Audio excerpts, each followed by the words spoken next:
Okay, let's start off with Megyn Kelly. Quickly, the backstory here. She was a forceful questioner at the GOP debate, including of Donald Trump, and she asked him a pointed question about his many and varied sexist comments. And he kind of challenged her, tried to laugh it off by making another insulting remark about Rosie O'Donnell. And Kelly just kind of kept going. So after the debate, Trump was completely furious. And he said to Don Lemon, another anchor on CNN, this now infamous quote about Kelly during the questioning, "You could see there was blood coming out of her eyes, blood coming out of her wherever."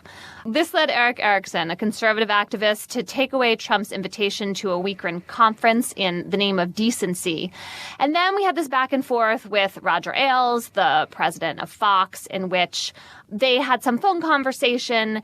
Ailes said the air had been cleared. Trump wrote a nice tweet about Ailes. Trump showed up on a couple of Fox shows, and it's like as if fences have been mended with Fox.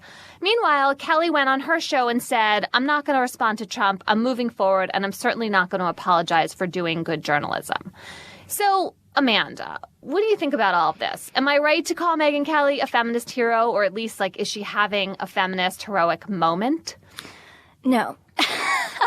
I mean, I agree with Willa Paskin, who reviewed her show, I think back in 2013, who said the confusing thing that happens with Megyn Kelly is that she is smarter and more competent than other people on Fox News. And I think because she's a woman that is confusing to us and we don't know how to respond to it, and we think maybe she's more liberal or she's more feminist.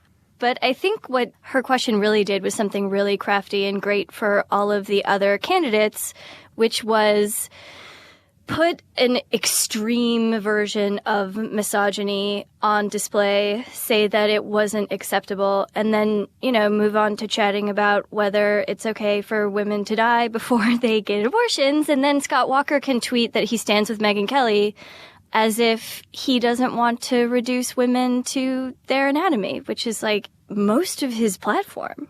So you saw her kind of segue from the Trump challenge to asking these pointed questions about abortion as this way in which she was what exactly? Like, was that her really pushing? I mean, one thing I noticed generally, Jamel, I wonder what you think about this. I felt like generally the Fox moderators were hitting the weaknesses of every candidate, or at least the points that might really call their electability into question. So I thought that was what she was doing with Walker. But do you see like another kind of element of her questions there? Well, I don't know, because the questions some of the questions were these pointed sort of not attacks, but pointed examinations of each candidate most vulnerable position. But some of them were kind of just softballs. I think Michael Tomasky at the Daily Beast noted that every question Marco Rubio got was practically a slow pitch. And Jeb Bush got some pretty easy ones too. Jeb Bush just isn't a very good politician, and so had a hard time dealing with his softballs.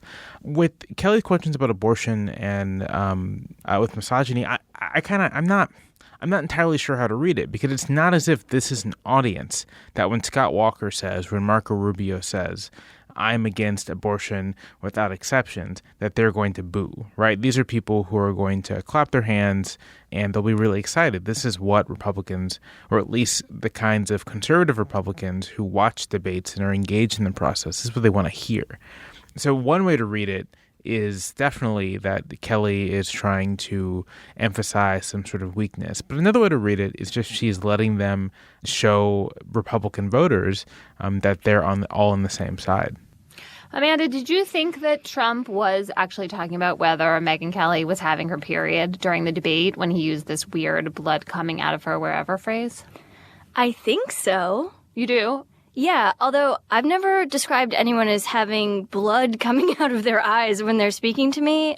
So I think, his rhetoric is sort of on a different level. But it's certainly in keeping with anything that he's said before about women or, in fact, men. He's just like an incredibly insulting person. He loves insulting people. Right. He's a bore, and he's way too interested in women's anatomy. I have to say, though, I believed him when he said he just meant like, oh, her eyes, her nose, her face. Just because I think part of it just seemed so gross to me to move around her body that way. And also, if you watch more of the clip, he also starts talking about the idea that Chris Wallace had blood coming out of his eyes. So I felt like that maybe neutralized the term. But I mean, the amazing thing about Donald Trump is that because he is such a bore, everyone assumed that he was making this, comment about her having her period. And that seemed believable about a presidential candidate. I figured that he was talking about her period precisely because he is a bore and kind of a bad person. What was a little annoying to me about this entire exchange between Donald Trump and Fox and especially Eric Erickson at Red State was that Eric Erickson in particular has no real problem with terrible misogyny. I mean, if you just... Such a good point. I'm so glad you said that. If you just Google...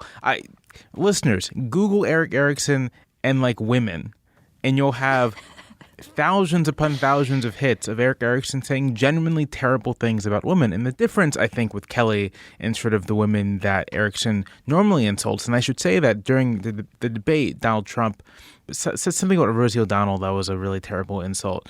And on Twitter, Erickson was like, yeah, this is great. This is an awesome thing to say about someone I dislike. And so I don't think Erickson actually has a problem with saying mean things about women. I think Erickson it seemed totally opportunist. Right. I think Erickson has a problem with saying mean things about people he likes and people who have some relationship to him. But if Megyn Kelly were a MSNBC anchor and thus, I think, in his eyes, an unwoman, I don't think he'd care.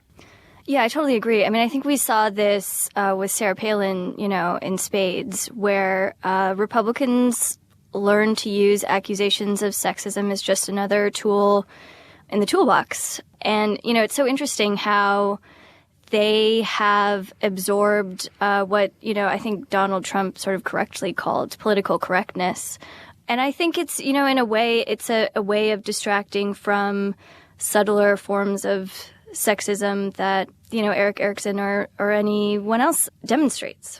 And yet, we have Kelly as this forceful presence. I mean, surely this whole episode is good for her star power in the larger world, even if it doesn't help her in the right-wing universe.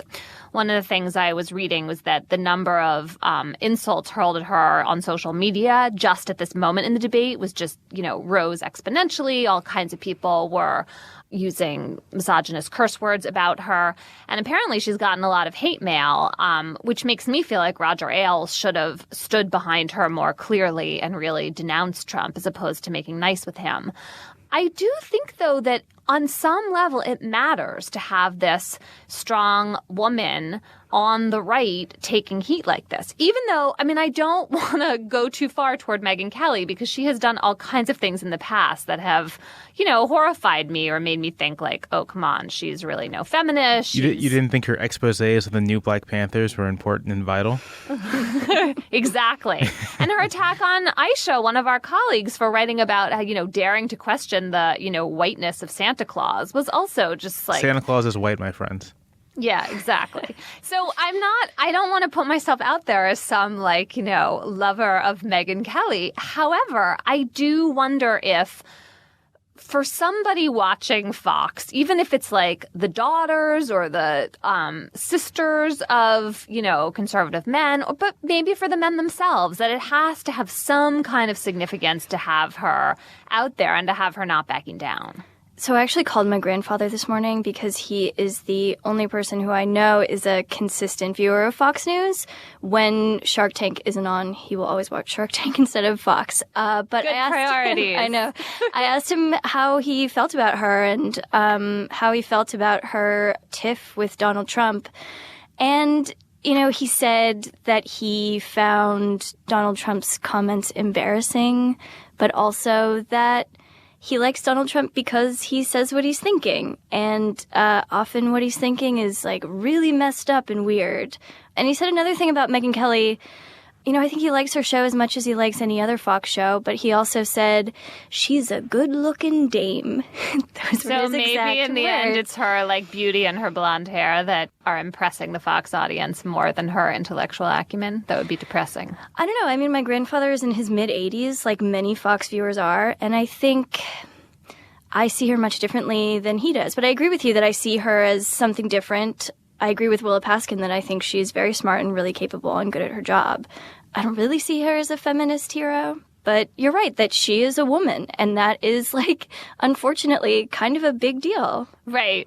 Well, right. Maybe we'll just leave it at that she had, inadvertently or not, a feminist moment this week.